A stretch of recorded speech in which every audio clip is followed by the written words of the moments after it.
Have you ever felt as though you were living in a play where you are the main actor, yet the script is written by an invisible hand?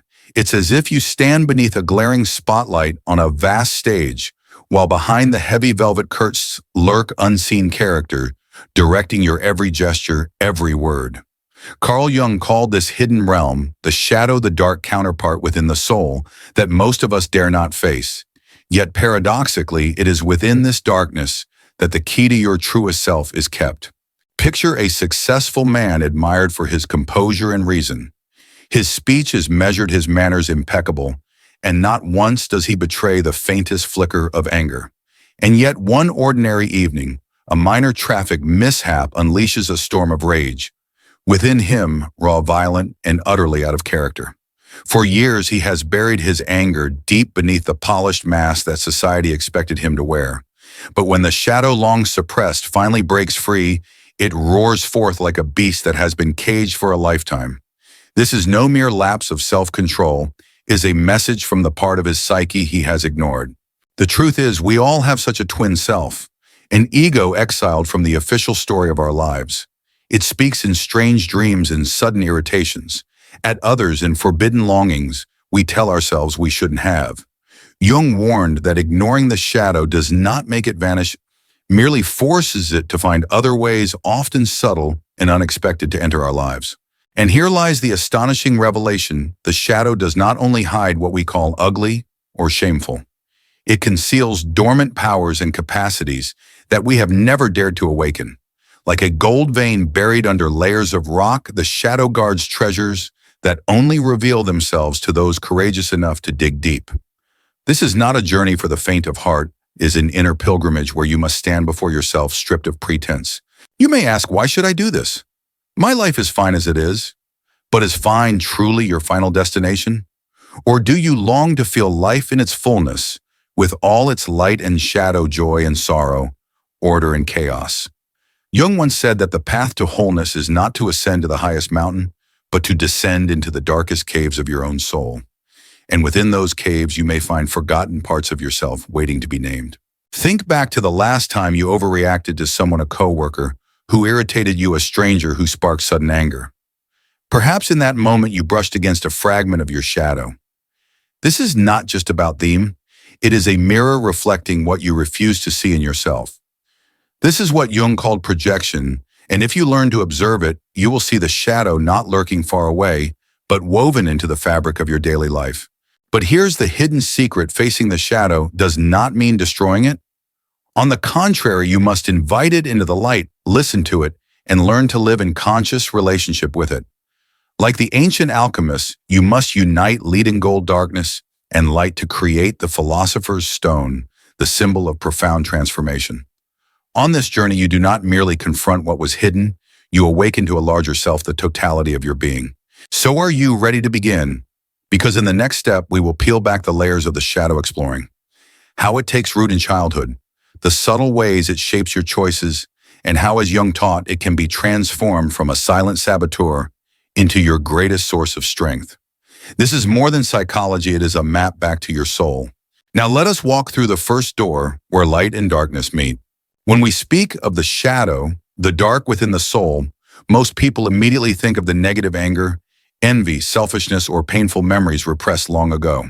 But Carl Jung often reminded us the shadow is not merely a pit filled with shameful things. It is also a reservoir of potential, of creative power, and a freedom you have yet to touch. The trouble is, most of us were taught very early on to suppress whatever didn't fit the expectations of family and society. In doing so, we have unknowingly locked the door to the most radiant parts of ourselves.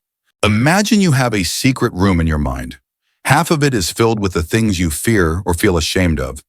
The other half holds your talents, your deepest desires, and the pure joy you once knew as a child. When you abandon that room, dust gathers over everything. The fears grow darker, and the light from those inner gifts fades. Facing the shadow is not about scrubbing away. The battle is about unlocking the entire room, dusting it off, and allowing both darkness and light to coexist in harmony. This may sound abstract, so let me share a real story. I once knew a woman named Marissa. For years, she was unfailingly pleasant, always accommodating, never saying no. for fear of disappointing others. But inside, a quiet anger was building. In her dreams, she kept finding herself locked in a small room, the door barred from the outside. When she began her shadow work, she realized that this room was a mirror of her life, confined by her own excessive compliance. At the same time, she discovered a strong, decisive energy within her that she had never dared to use. Only when she allowed herself to be imperfect did Marissa reclaim her freedom and the creativity she had buried. Jung called this the reunion with the abandoned half of the self. When this hidden part is integrated, it becomes a living source of energy driving you to create, to love, and to live more fully. Many discover that the very traits once labeled as negative are the missing pieces they need in order to be strong and whole. You can begin this process simply by noticing your reactions to others. Who irritates you instantly? What exactly about them bothers you? Very often you are seeing a reflection of your own shadow in them. This is the moment to ask, does this trait exist in me? When have I expressed it? And if I learn to use it in a healthy way, how might my life change? It's important to remember, you don't have to walk this path alone. In Jungian analysis, shadow work is often deeper and safer when shared within a community of like-minded seekers. When you listen to another story, you realize you are not alone. And when you share your own, you create space for others to witness their own darkness and light. This is not only a personal journey, it is a bridge connecting souls in search of truth. And never forget, the shadow is not just a night to be treated. It is fertile soil where seeds of creativity, passion, and strength lie dormant. With care and courage, it can become the source of art, innovation, and healing. Many writers, painters, musicians, and entrepreneurs have found their most powerful inspiration in the very corners of themselves they once avoided. In the next part, we will dive deeper into the origins of the shadow, from early childhood experiences to societal pressures to the invisible wounds we carry. For only by understanding how the past shaped the darkness can we truly release the hidden light within. Be ready, the door to the deepest part of your soul is about to open. The roots of the shadow often begin in our earliest years, when our souls are still transparent, when we have not yet learned to hide to control ourselves or to fit the mold. A child is born pure, with feelings flowing freely like a river. But then words, glances, and even the unspoken silences of adults begin to build embankments, blocking that current.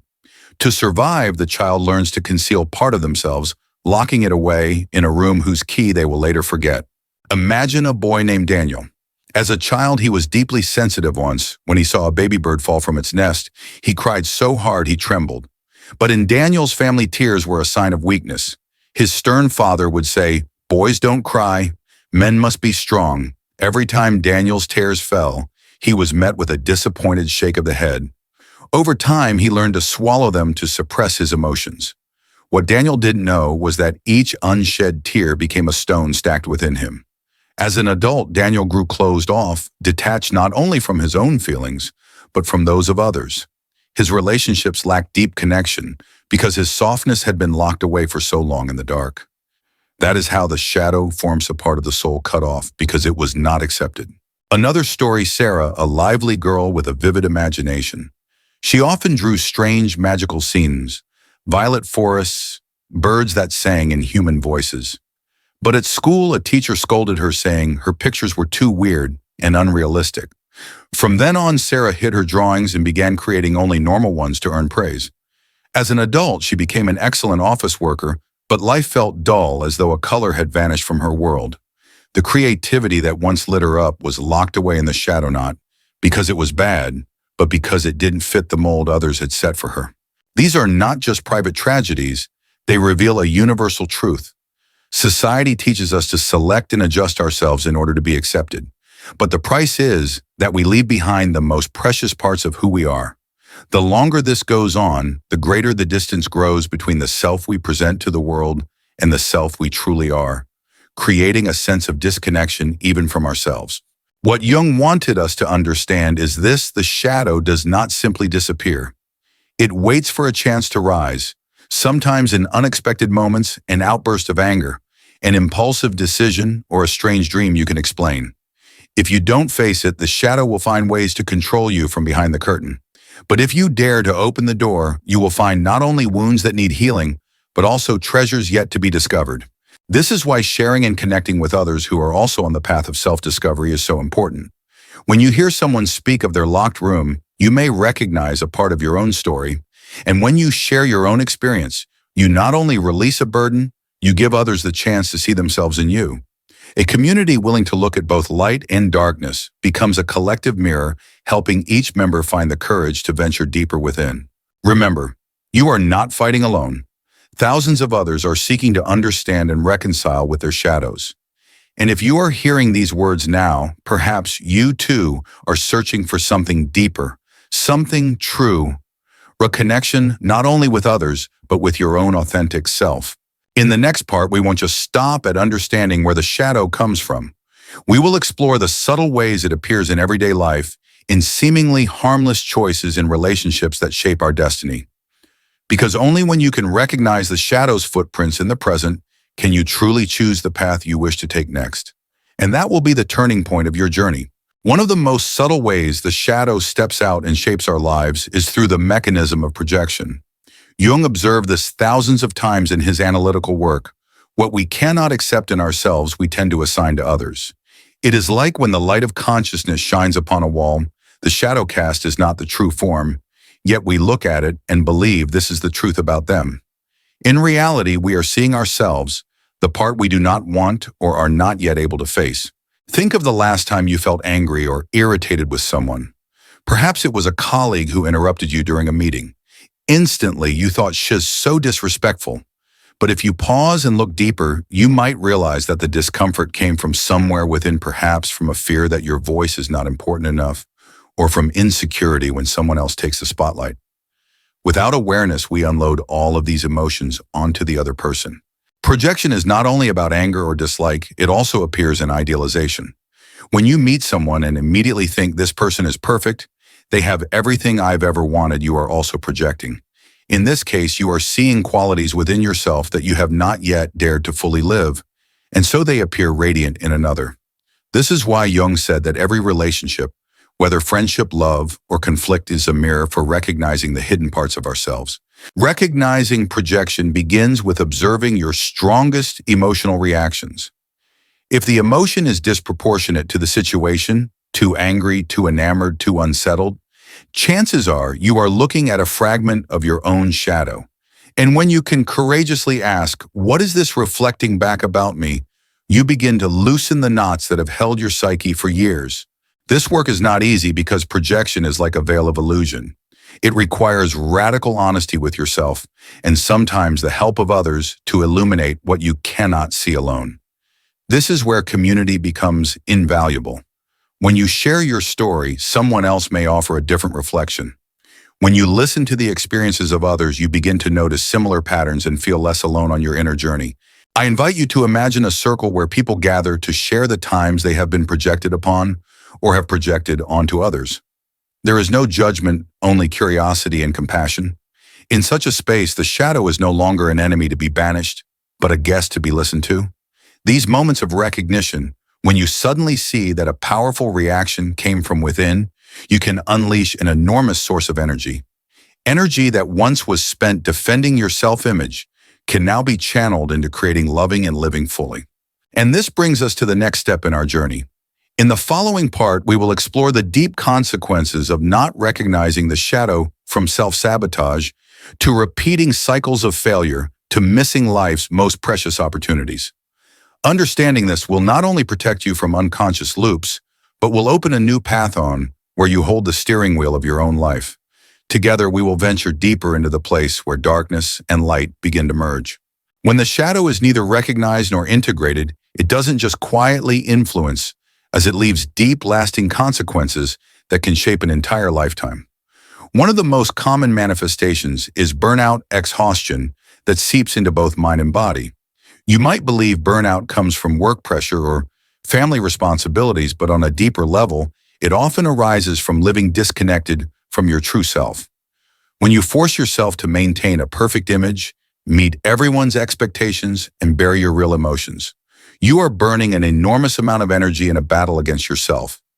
And when that energy runs dry, both your body and mind send alarms, chronic fatigue, loss of motivation, and a hollow sense of meaninglessness even in the midst of outward success. Another consequence is self-sabotage, the quiet destruction of precious opportunities.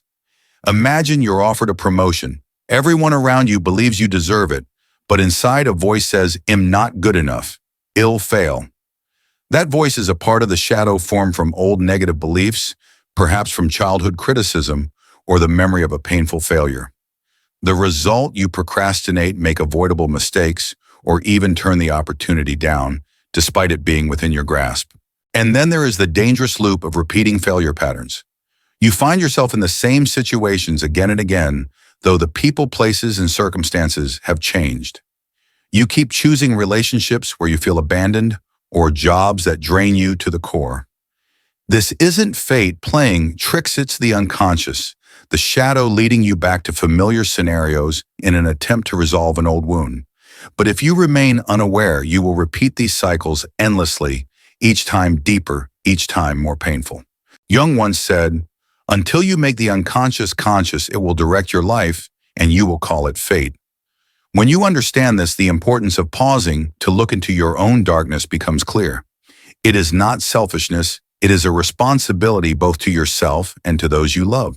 This is why I believe we should never walk this path alone. A community engaged in inner work gives you mirrors, safe spaces to share, and perspectives you cannot find on your own. When you hear someone speak about recognizing their own failure patterns, you may suddenly realize you are living in a similar loop. And when you share your story, you open the door for others to awaken as well.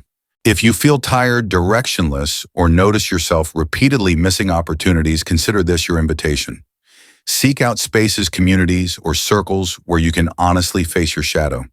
For only when you bring it into the light can you step out of the loop and write a new chapter for your life. In the next part, we will explore the path to integrating the shadow, the methods Jung and his students developed from journaling and dream analysis to active imagination. These are not just theories, but practical tools to guide you from darkness into light.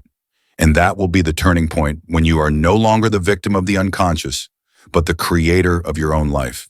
If we have recognized the shadow, understood where it comes from, and seen clearly how it operates, through projection, repeating failure patterns, or self-sabotage, the next step is to integrate it into our lives.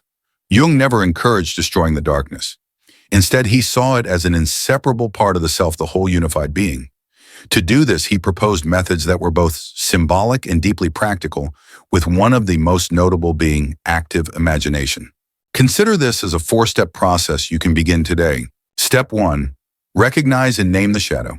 Start by observing your strongest emotional reactions: anger, jealousy, idealization. Each time a strong emotion arises, ask yourself, what part of me is this reflecting? Write down keywords that describe the qualities, images, or memories that come with it. Only when the shadow is named does it begin to lose the power of anonymity. Step 2. Dialogue through active imagination. Find a quiet space, close your eyes, and imagine your shadow as a specific figure. Could be a person, an animal, or an abstract image. Don't force it to be pleasant or harmonious. Let it appear as it truly is. Then begin a conversation. Ask, what do you want from me?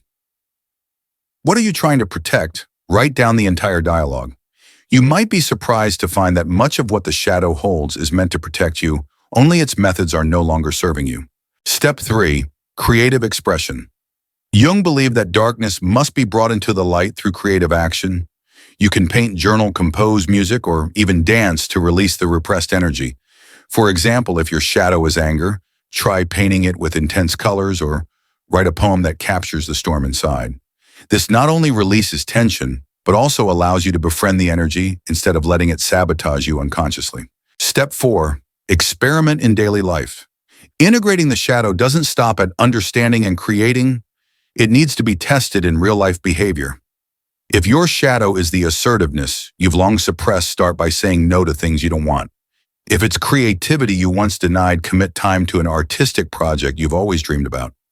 Each small action expands the space for your true self to breathe. To see the power of this process, look at the story of Mark, a businessman who fell into burnout after years of upholding the image of an unshakable leader. Through active imagination, Mark envisioned his shadow as an old wounded wolf, growling yet deeply weary. When he asked what it wanted, the wolf replied, "I just want to rest, but you never give me the chance." Realizing he had neglected his need for rest, Mark began to make changes, delegating tasks, spending time in nature, and journaling each morning. The result, not only did his mental health improve, but his creativity and leadership also grew deeper and more authentic. Experiences like these reveal that the shadow is not an enemy, but an ally. When you give it a voice, it returns to you strength and freedom. And you don't have to walk this path alone. Seek or create a community where people practice facing and integrating their shadows together.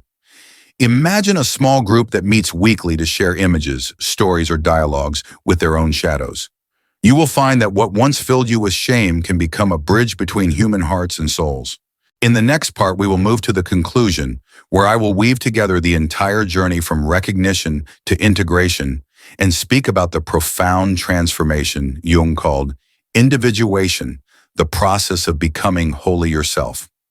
This will be the moment to look back and see not only the shadow but also the light it has led you toward. The journey we've just walked together is not merely a series of psychological concepts, but a path leading deep into the place you once abandoned, the inner landscape where shadow and light coexist. Jung once said, "No one becomes enlightened by imagining figures of light, but by making the darkness conscious." And perhaps by now, you've felt the truth of those words within your own story. The shadow is not an obstacle. It is a guide if you know how to listen. It carries the missing pieces you thought were lost, the strength, creativity, and freedom you once buried in order to survive. When you dare to face it, you don't just heal old wounds. You open a new dimension of your being, one where you no longer live to please the world, but to embody the fullness of who you truly are. Think back to the stories we've shared. Daniel, Sarah, Mark each carried a very personal shadow. Yet when they faced it, they discovered treasures they once believed they didn't deserve. Like you, they slowly learned to integrate the abandoned parts into their lives, and in doing so became more whole. And the beauty of this path is that it is not a solitary one. Every time you share your story, you become a spark of light for someone lost in their own darkness. Every time you truly listen, you allow yourself to see a piece of your own soul reflected in another. This is the power of community circle, where people step courageously into their inner worlds without judgment, only understanding. I want to invite you right now to write down one thing you've realized about your own shadow through this video. It could be an emotion you've denied, a pattern you've noticed repeating, or a symbolic image you want to explore further. And share it in the comments, not just so I can read it and walk alongside you, but so others can see they are not alone. If this message resonates with you, subscribe so we can keep exploring together, not only the shadow, but the entire journey of individuation, the process of becoming the most whole version of yourself. This is not the work of a day or a month, but the unfolding of a lifetime. Yet with each step, each conversation, each moment, you dare to face the truth, you come closer to yourself. As this video comes to a close, I hope you carry with you not just knowledge, but a living question. What part of me is still waiting to be seen? That question can be the lantern that guides you even through your darkest days. And as you walk with it, you may come to realize the darkness was never the enemy. It was only the part of you that had not yet been embraced by the light. We will meet again in other conversations as we continue to open the inner doors together. Until then, keep this question close and don't hesitate to leave your footprints in the comments. Because every story you tell, every thought you share is a gift to yourself and to others. And who knows, you may be the reason someone dares to begin their journey today.